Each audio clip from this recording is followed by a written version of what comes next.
So welcome. Today we're offering simultaneous interpretation for the session between English and French. So our interpreter is Isabel. To use simultaneous interpretation, simply click the interpretation button at the bottom of your screen and select your preferred language. Nous offrons de l'interprétation simultanée pour cette session entre le français et l'anglais. Notre interprète est Isabelle. Pour utiliser l'interprétation simultanée, veuillez cliquer sur le bouton Interprétation et choisissez la langue qui vous convient. I will now pass the mic to Orchestras Canada's Director of Communications and Development, Boran Zaza. Over to you, Boran. Thank you, Lauren, and welcome everyone to today's webinar. My name is Boran Zaza, and I'm the Director of Communications and Development at Orchestras Canada. Orchestras Canada is a virtual organization, and we work where we live. Today, I am in Tiohtià:ke, Montreal, on unceded Indigenous land, in the traditional territory of the Kanien'kehá:ka, a place which has long served as a site of meeting and exchange among many First Nations, including the Kanien'kehá:ka of the Haudenosaunee Confederacy, Huron-Wendat, Abenaki, and Anishinabeg. I recognize and respect the Kanien'kehá:ka as the traditional custodians of this land. Today's session will be recorded and be made available on Orchestras Canada's website soon. We encourage you to share it with your vacationing colleagues when they're back. We're using the chat box to capture questions and comments in the presentation today, and Maarten will address them after the presentation. I'd now like to introduce Maarten Walraven, the co-CEO and COO of Symphony.live. Maarten operates at the intersection of music, technology, communities, and education. He has different hats, first and foremost at Symphony.live, where he pursues the mission to unite the world's orchestras in their digital transformations. Besides that, he also teaches at the Masters of Applied Musicology at the University of Utrecht and is coordinator for the Water and Music Academy. Maarten pursued a PhD in history, exploring the history of sound and the impact of silence and sonic technologies in the late 19th century, urbanizing areas in Europe. He also worked for various TV channels around music, such as Stingray Classica and Stingray D-Jazz. There, he learned how quickly the world of media changes and how important it is to have video content to be able to share stories with the world, to find audiences where they are. I will now pass the mic over to Maarten and have a wonderful presentation. Over to you, Maarten. Thank you, Boran, and thanks Orchestras Canada for having me. Thanks everyone else for being here and listening. I have my microphone in the screen. I usually don't, but it's so that you can hear me better. So hopefully that works. It's also helpful for Isabel, who's doing the French interpretation. Thank you for doing that. Welcome, everyone. I'm super happy to be here and to have the opportunity to talk to you about video, which we really see as this key to the orchestra's digital presence. And I'm just going to share my screen with sound. There we go. Minimize that. I have a minor cough, so if I cough in between, I do apologize. Yeah, thanks for the wonderful introduction, Boran. I don't really think I have to say anything else about myself. This is what we're talking about today. I'll do a brief introduction. I'll try to tell you what it means that the world has become digital. And then we'll go into the importance of video and how necessary it is to find your voice, so your orchestra's voice, when you think about video and your digital strategy. I'll talk about this concept that I blatantly stole from the film industry, which I call a waterfall strategy when it comes to video. And then I'll tell you a little bit about what you can do right now. And somewhere in the middle, there's a little task for you all. do use the chat. I know Boran said I would get to questions at the end, but I will also try to pick up on the questions along the way if there are any. So don't hesitate to pop them in there, and I'll see if I can find the time to touch on them. Let me quickly introduce Symphony.live. We are on a mission to unite the world's orchestras in their digital transformation. We currently partner with 16 orchestras around the world, and we really do mean around the world because we have a partner orchestra in Canada, US, Mexico, all the way across the world to Tasmania, Australia, Singapore, and of course, Europe. We are a technology and marketing and knowledge partner for orchestras. The technology part expresses itself in the fact that we built the platform for everybody to use. We are a marketing partner because we try to look really holistically at marketing and to also take some work out of your hand when it comes to video production, not the production part, but to create more from the first video that you make, which leads into the waterfall strategy that I'll talk about later. And we just know a lot about video, so we do enjoy talking to everybody about that. We have 9 different applications running, TV apps, mobile apps, web, of course, making it a place where people can easily find their preferred way of watching. We know that stories are what connects people to music, and I don't think I can stress this enough. Stories are what connects people to music. It's the music that's beautiful, but to make people really feel that music and connect with it and create their own stories as well around it, they need to know the stories behind the music. We want to work together with orchestras to create new revenue streams, both for long-term revenue and short-term revenue. And we believe that video should be captured once and published everywhere. That means that we don't believe in exclusivity. We connect with people through our platform, social media, and email. We have a lot of people following us, not just people who subscribe to our platform, but also on a lot of other distribution channels. And we like to stay in touch with them. So let me dig into the more meaty part of what I'm talking about. The world is digital, right? And if we focus on video and live streaming in particular, that means we talk about the internet. The digital world is the world of the internet. So how did we get to where we are today? I'm going to take you back to the mid-90s when internet was a really special thing. I don't know if there are people in the audience who might remember this, but before the mid-90s, if you wanted to get on the internet, you had to pick up the phone, dial up the internet, put the phone down, go to a URL, and you'd be on a bulletin board, for example. You would type a message. Somebody else would dial up the internet somewhere else in the world, and they could possibly respond to that message that you posted on the bulletin board. Just to give some context about how crazy it is that the world is as it is today. We are now talking about sort of the history of music and video and live streaming.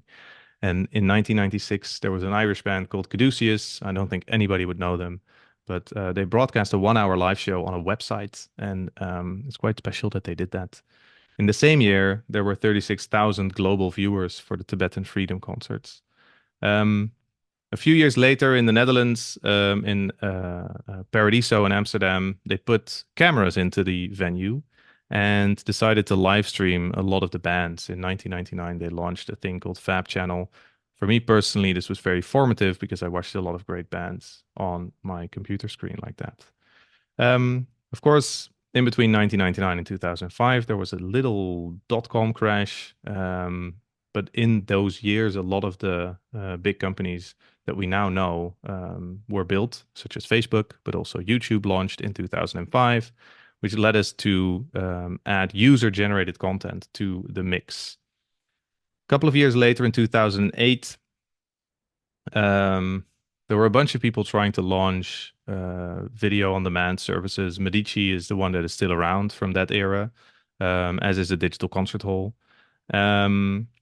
But maybe more presciently, the Met Opera decided to go live in HD because in 2008 it was a selling point to do this in high definition in cinemas. And what's so interesting about that is that they really showed something else to the audience in the cinemas that they did in the venue itself, because you could do close-ups and you could take people with them backstage, and it's those kind of elements that I'm going to be talking about today as well. A year later, U2 did a live concert via YouTube with 10 million viewers. It's a few more than the 36,000 that 13 years earlier viewed the Tibetan Freedom Concert. And Fab Channel shuts down. And the reason Fab Channel shuts down is that it was issues with copyright. The majors got involved and nobody wanted to clear the rights anymore to do this. So they had to shut down. Copyright is a thing, as most of you will probably know. Then a few years later, Twitch launches, where YouTube brought user-generated content. What Twitch did was to build live streaming into it, and it created the first what we would now call influencers. Now, lots of things happen in the 2010s. Social media really takes off, takes over our lives, with Instagram, with Facebook, with Snapchat, TikTok, you name it. But I'm skipping most of that because I'm hitting the pandemic here. And there were some major artists that were broadcasting live events, and I put that in brackets because most of them were pre-recorded. But we're thinking about BTS, Billie Eilish, Dua Lipa. Those were the people who were really pushing the envelope of what was possible at the time. Then we come out of the pandemic, and touring kind of breaks down because a lot of people can't afford to go on tour anymore because the world got so much more expensive. So that was a big problem, and is still a big problem. And then we hit 2024, and we have K-pop label SM Entertainment, which debuts their new artist Navis, which is a fully digital artist that lives in the world of KDA, for those who like K-pop. But it's those avatars and the things that they're doing with that in Asia that are super interesting, and could teach us a lot about where we might go next. Now, if we think about streaming video in our digital world, we think about it mostly as this horseless carriage. And the horseless carriage is a thing that Marshall McLuhan, the media scholar, came up with. Marshall McLuhan is great for very quotable things that will apply to many different things, especially when it comes to tech. But the horseless carriage is basically based on the fact that the first cars were nothing more than a horseless carriage. So starting around 1860, there were several men, they were all men, who patented a variety of invention that could already be classified as this combustion engine. And interestingly enough, Boran mentioned my PhD, but it was actually not the combustion engine that looked set to be like the winner in the race to what would power a car in the late 19th century. The electric car was much more popular. The gas car was much more popular. But in the end, the combustion engine wins. But it's not until 1886 that Carl Benz issues the first car in what we would call series production. So it takes 26 years to get from something like you see on the photo here to something that resembles a car much more. Now, the first thing, so the one that you see on the photo here, is much more dangerous because it's quite fast. It goes away quite quickly. You would fall backwards. It's literally quite dangerous. But the horseless carriage definitely still took people from A to B, but it did so in a way that a horse could never do. It was faster and eventually much more comfortable. But in 1860, that was definitely not the case yet, right? So it took a while for the technology to figure out what it was, or for people to figure out what the technology was, depending on your viewpoint. So if we keep that sort of image of the horseless carriage, then we can kind of think about any sort of emerging technology as something that mirrors something else, right, that came before. So streaming video mirrors other distribution technologies. So if we think about TV was just radio with moving images. If we think about the computer, it was just an electric version of the typewriter. If we think about a mobile phone, at first it was simply a phone you could carry around, and definitely not the thing that we have nowadays that determines our lives. So if we think about video, first of all, we think, hey, it's a concert without an audience, but it should be much more than that. So we look at every new medium with eyes used to the media we already know. Now, video reigns supreme in our digital world. Here's a little bar chart from Media Research, a UK-based company who do fantastic research into the music business. And they show that most consumers who engage with artists beyond their music, this is Q1 2023, do so via music videos. And then the next one is actually YouTube performances. So definitely still a video, right? Video interviews, lyric videos, etc., etc. What's more, media also shows that subscription video will continue to grow. There is no sign of that letting up whatsoever. So where has this left orchestras? Well, first of all, since video never killed the radio star, video has definitely never killed the appetite for live concerts, and it won't. It will be a complementary thing that will sit next to it. You do not have to worry about it. Week after week, all of you perform amazing concerts. There is the thrill of hearing a full orchestra perform live with great acoustics. It cannot be overstated. It cannot be replicated either. You should not try to replicate that when you record a concert. Video does present an opportunity, and that is to tell much more of the story of that live performance. And here we can think back to what the Metropolitan Opera did with their live in cinemas. They tell much more of that story because you can see the emotion in the faces of the singers much better when you're zoomed in via camera than when you're in the back of a big venue. Or you can see how they prepare off stage before they come on stage. So basically, what we posit is that video can be the glue to keep your audiences captivated beyond the concert hall. It can be the thing that will make all of these touch points come together every time in between all of the great performances that you do week after week. So let's think about finding your voice. And here I need you to do something, and we will need to see some activity in the chat. So pay attention. So think about the values of your orchestra. Maximum 3. And think about what makes you unique among your peers. So take just 3 minutes to jot down these answers and then just put them in the chat, please. Maybe also say which orchestra you're from.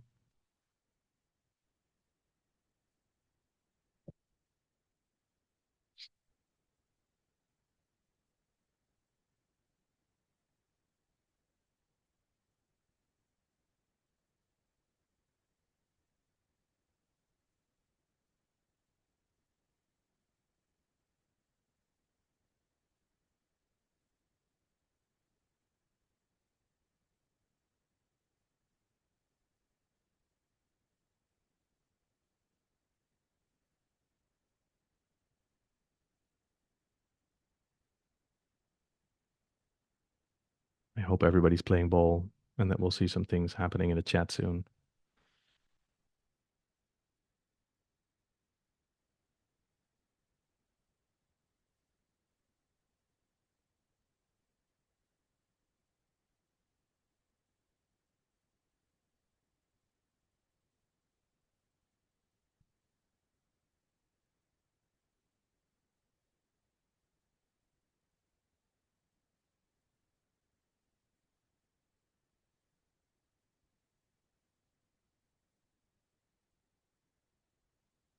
All right, some very clear things popping up here.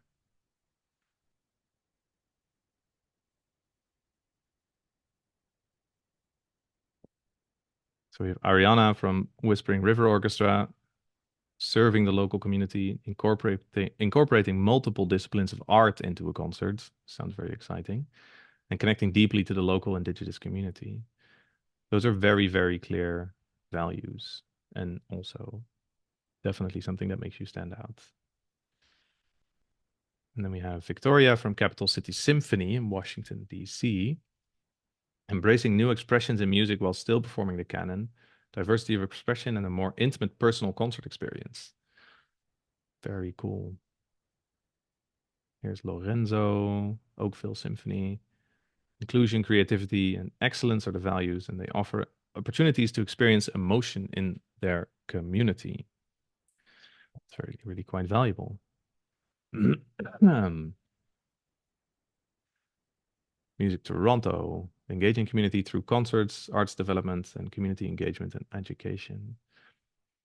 So there's a lot of things here already that can really help in deciding what you're going to do with video.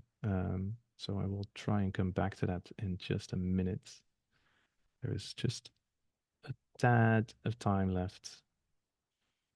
Orchestra Classique de Montréal, they have 5. So you defy me. No, I'm kidding. Excellence and creativity, discovering and fostering talent, education, accessibility, and diversity. Wonderful. Well, if anybody's still typing, feel free to just pop them into the chat. And I will use this information in just a minute to come up with some ideas. Thank you for this. So, when you're thinking about video, when you have a video strategy or when you don't have a video strategy yet, in whatever the case is, you need to think about who you create video for. So this can be about geography, right? So it's for people who cannot attend the concert because they physically cannot attend. And, you can think about, sold out shows or expensive shows here as well. But there's also many other reasons to do regarding accessibility, especially that people cannot physically attend something. So we do something different for them. I call this angles. So it's for people who want to be in control of what they will see. Ah, that's useful, Carly.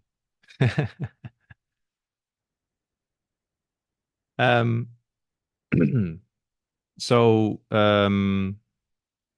here, you can have, for example, if you have a multi-camera recording, you can give people the option to focus on what they want to see, right? Maybe they just want to see the violinists, or maybe they really want to see what the wind section is up to. So they can decide or opt to kind of use those cameras. Then there's behind the scenes. This is for people who want to see what's going on backstage. This is basically everyone, even if they say they're not interested in it, people will love that stuff. And then there's intimacy, which was something that we saw come back with, let me remember, with Victoria from the Capital City Symphony, who are looking for more intimate personal concert experiences. And that is something that you can capture in video really, really well as well, because of the ability to do close-ups and focus on very specific things, and the camera can be leading for what you want people to look at. And then there's magic. It's one of my favorite ones. So this is for people who want to experience something that they cannot experience IRL. And you can think about crazy things here, like, oh gosh, we're going to fly to the moon all of a sudden, or we're going to dive into a deep black hole, or the walls are going to fall away and you're suddenly in a forest, all that sort of stuff. So how do you translate these values into video? I'm just giving 2 examples here from 2 of our partner orchestras. The first is the Czech Philharmonic.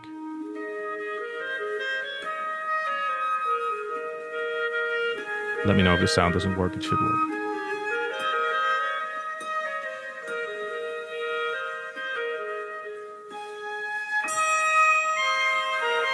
Já jsem v Praze už od svých studií na Pražské konzervatoři a HAMu a v České filharmonii působím od roku, tuším, 2014.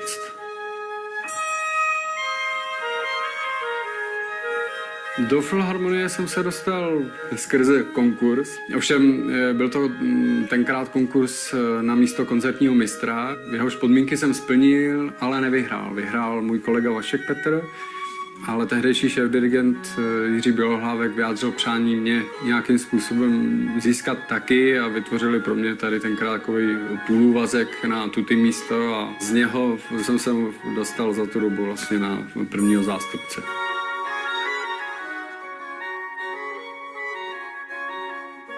Já si myslím, že pro každého českého čelistu je čest působit v České filharmonii, pakliže si nevolí vyloženě sólovou dráhu, to je asi to nejvíc, co si může člověk přát v Čechách. Když se řekne Česká filharmonie, tak se mi určitě vybaví velká jména v jejím čele. Jména jako Kubelík, Talich, Ančerl, Neumann a vlastně v první řadě Antonín Dvořák, že, který byl u začátku České filharmonie.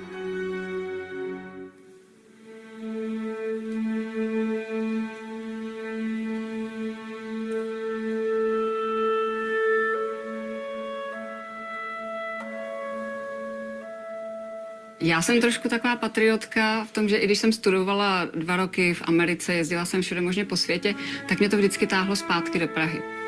A po studiích jsem teda nějakou dobu působila na volné noze, pak jsem dostala příležitost, přihlásila jsem se na konkurs sem do České filharmonie a vím, že to byla ta nejlepší věc, co jsem udělala, protože jsem strašně spokojená a to, jak Česká filharmonie pořád stoupá vzhůru, to je strašně hezký sledovat a být toho součástí. Já si nejvíc vážím toho, že tady můžu potkávat lidi, který bych nikde jinde v žádném jiném českém orchestru vlastně nemohla potkat.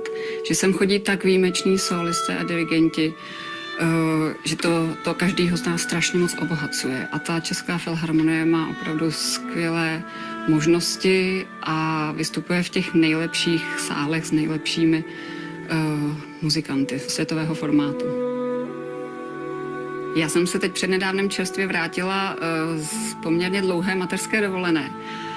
A musím říct, že si od toho svého návratu tu hudbu strašně užívám. A tu práci a kontakt s lidmi. A jsem taková odpočatá, nabuzená a strašně mě to baví. So what's nice about this is they really give the stage to the musicians that usually just sit in an orchestra of about 80 people, of course. What's more, when we started talking to the Czech Philharmonic, they didn't know what kind of stories they needed to tell. So we did indeed ask them, what are your values? What do you stand for? And they spoke a lot about the orchestra and everybody in the orchestra and how important all of these people were. And how all of them have these stories. So the most logical option was to tell those stories, and I think they've done really well at that. So this is really sort of giving an insight into the orchestra that you would usually not get. And then the other one is from our friends in Montreal. From the OSM.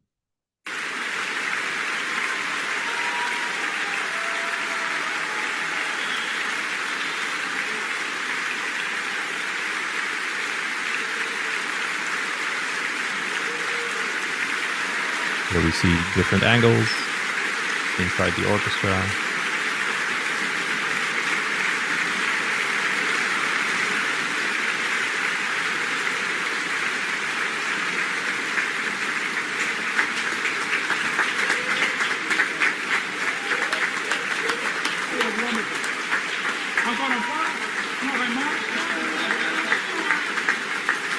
What happens backstage?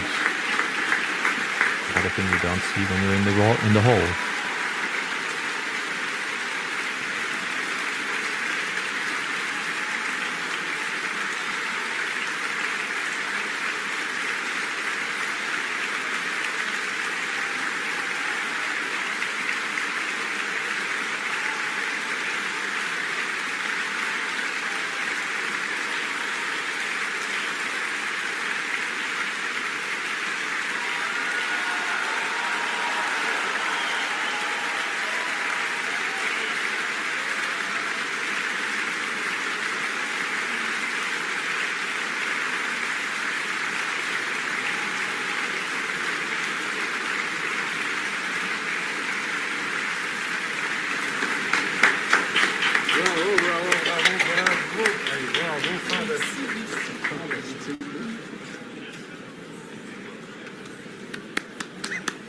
we began the day together. We finished. Yes, absolutely. I will not give you a hug. No. I'm completely I understand. away. Your comment is there. Yeah. Maestro, I just take 1 second because I know after a concert like that, maybe you don't want to say a word. I ask you, how did you experience your last concert of the season with the MSO and those great singers? Oh, it's fantastic. I mean, it was a wonderful synergy with the orchestra, with the chorus, with the singer, with the audience. What else you could ask for more? Maybe a glass of champagne now, no? That would be a good thing to do. After coffee this morning? Good. Yeah. So they really try to show something that you don't get when you see the concert, but that does happen during or just after the concert in this case. And they really did some things with angles there as well. So those are just two examples. There's a lot more of the things that you can do. So where should you start? Well, we think that you should dream big, but that you should start small. So I'm just going to give you some tips and tricks to get started. You can test recordings with a phone, right? Most of the phones that we have in our hands nowadays record video in 4K. That means that you even have the option to edit and make it seem as if you're doing various things with just the one phone recording. Then you can take another step with a digital photo camera. So these photo cameras, they can also record video, often also in 4K quality.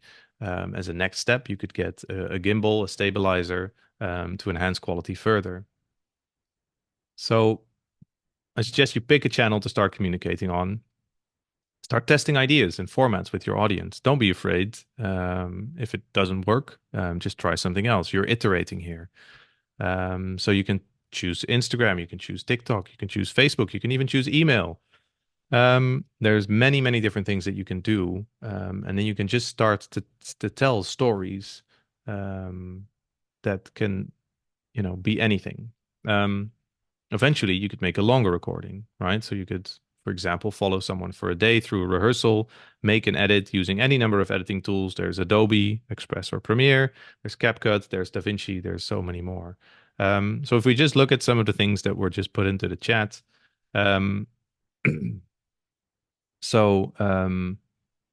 With Music Toronto, they want to engage the community through concerts, right? So how do you do that?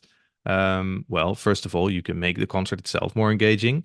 But second of all, you could start way before the concert with engaging the community using videos.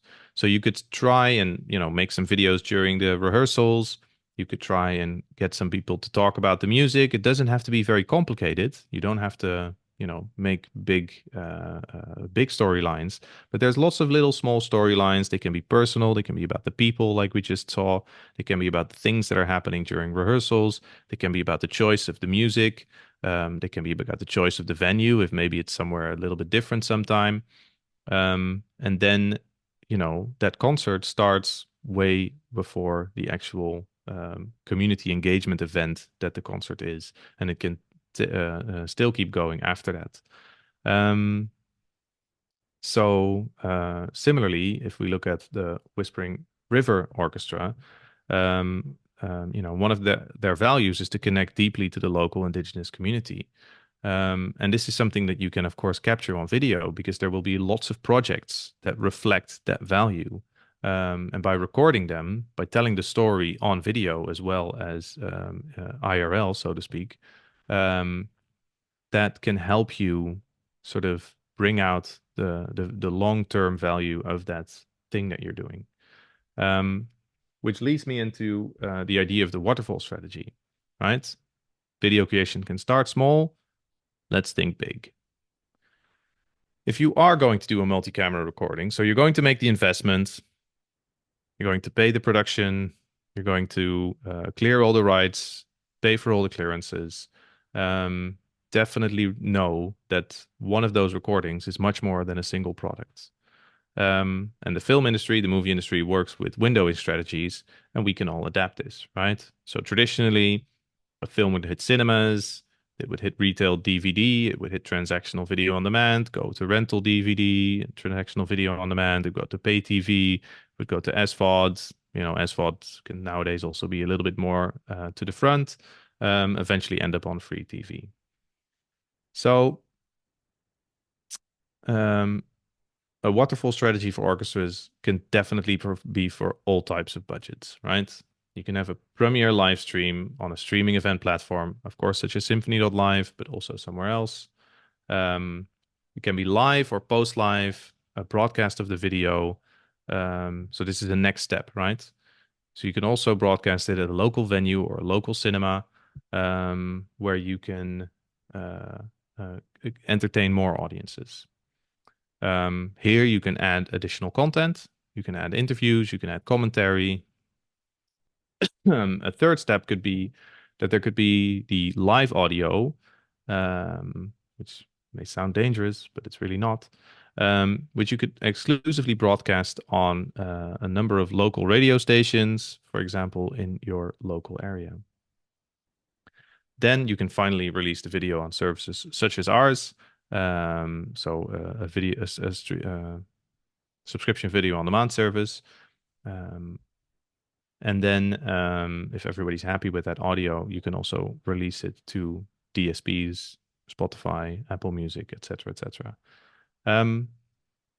Throughout all of this, you can create clips and shorts from the video on your social media channel. Now, if you eventually decide to partner with us, whenever you deliver a video to us, we will do this work for you. So we will make these clips, we will make these trailers, we will make these shorts, we will share them back with you so that you can also post them on all your social media channels. This is one of the benefits of partnering with us. But it's really important that you get into that mindset that the video that you make is not just that video. That's not just the product. There is a lot more to it. So what can you do right now? Well, you can start to make video if you're not doing so yet, or you can start to make more video, right? All of this can start small. It doesn't necessarily have to be that multi-camera recording of a concert from the get-go. Especially when you think about all the rights clearances that come with that, it's much easier to create those little storytelling videos and to build out from there. My favorite thing that I still hope somebody does one day is to follow somebody in the run-up to a concert and to then show that concert from the perspective of that musician. Especially if you, like we saw in the values in the chat as well during our little task, since education is so important for a lot of orchestras, this can also really help put out that message that you care about education and that you follow people along and that you help them and that you support them in their development. I would encourage you to talk to all your colleagues about those values that you wrote down and how you can translate those into stories and then capture those stories on video.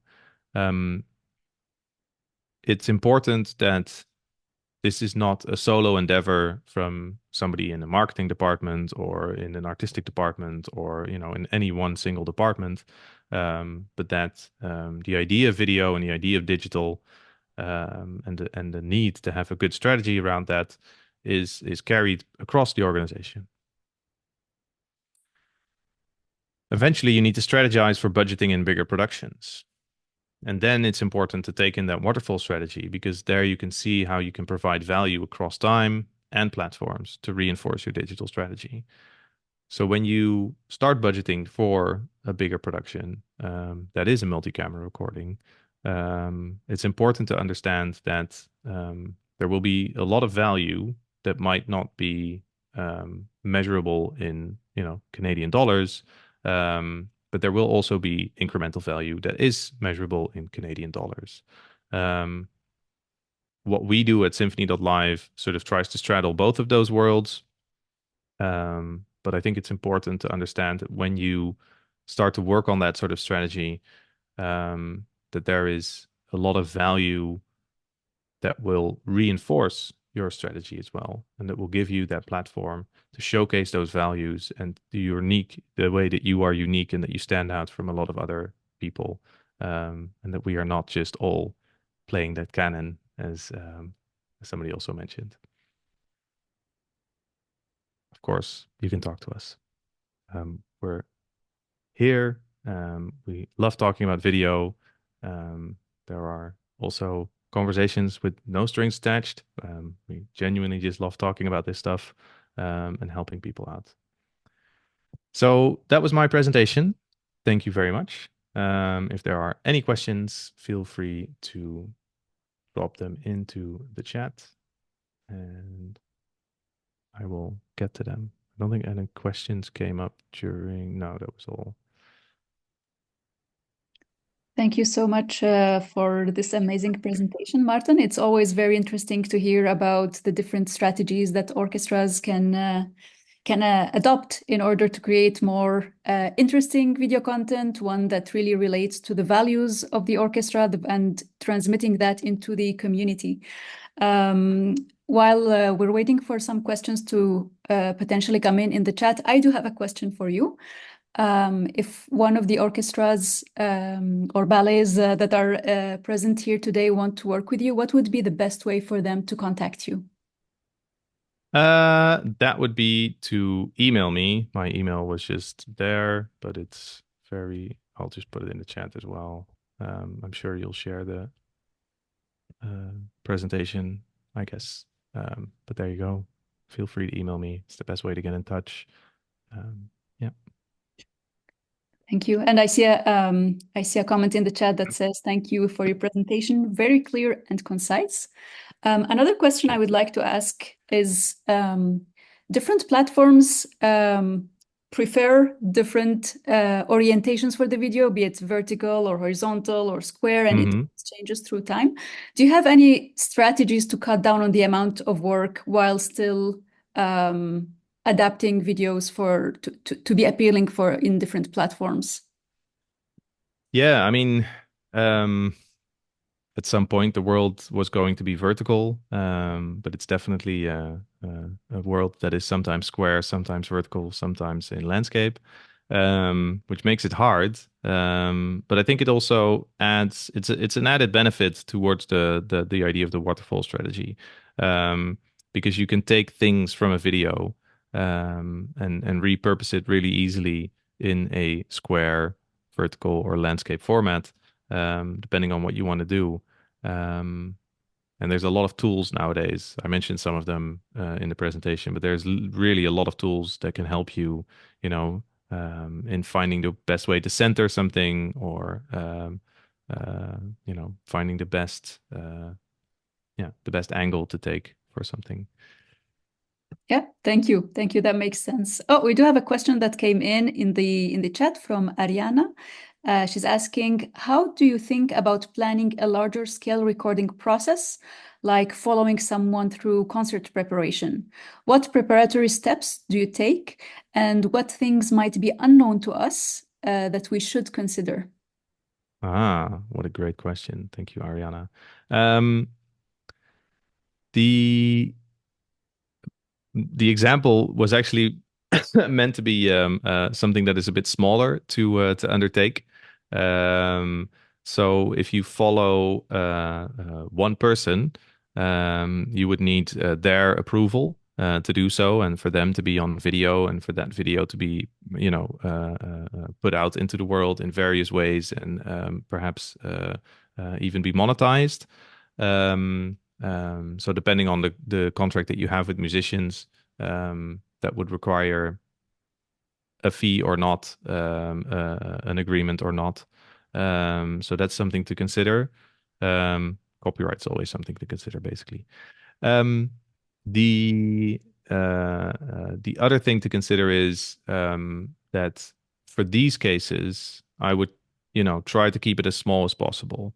If you are going to do a bigger plan, and then you're going to start out, so this is your first one, I would highly recommend doing something let's call it simple.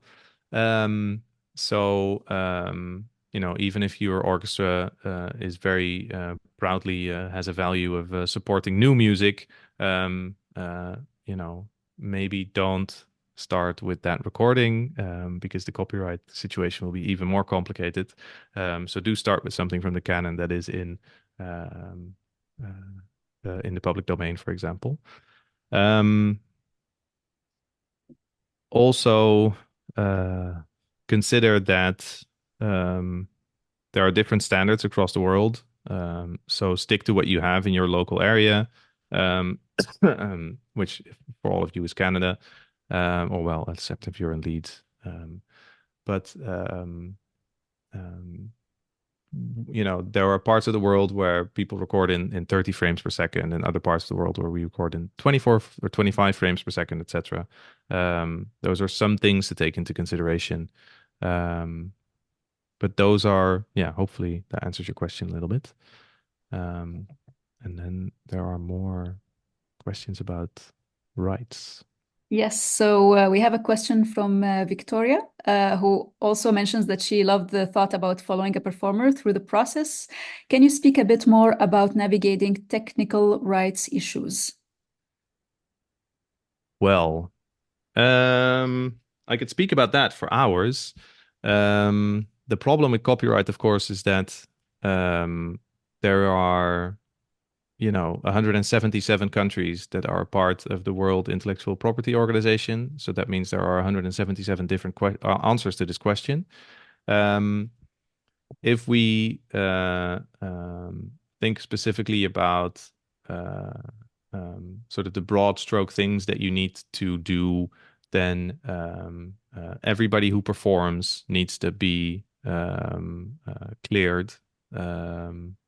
So everybody who performs needs to be paid for the video recording. Anyone who is a soloist or a guest conductor or anything like that needs to have a separate agreement. There is the publishing rights. There is the rights to deal with the score. And then there are synchronization rights, which means that because you're making a video, you're making something that is new. So you're putting video and audio together, and you're creating a new artifact, basically.